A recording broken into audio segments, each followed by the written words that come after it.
lumakas man ang ulang ay walang bukas ang bubong mga plato ko dyan na hindi kilala ang tuto. At pinagatas na nasa tao ang kahit na hindi paso sa lamesa.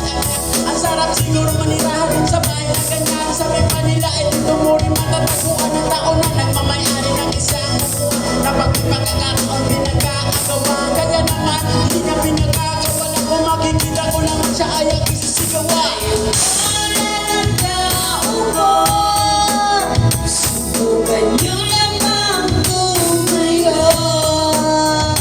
at magkamatanaw at magkamatanawin ang tunay na kalagayan ko.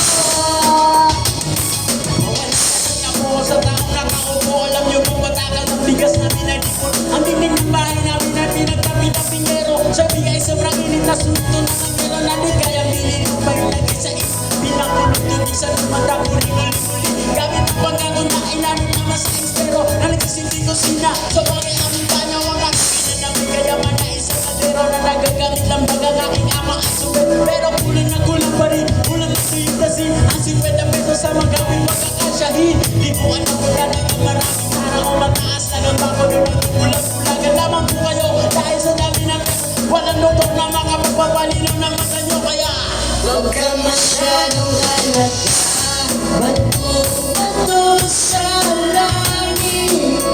Ang magdumay, huwag magaling. Bato-bato sa langit. Ang magdumay, huwag masyadong halata. Huwag masyadong halata.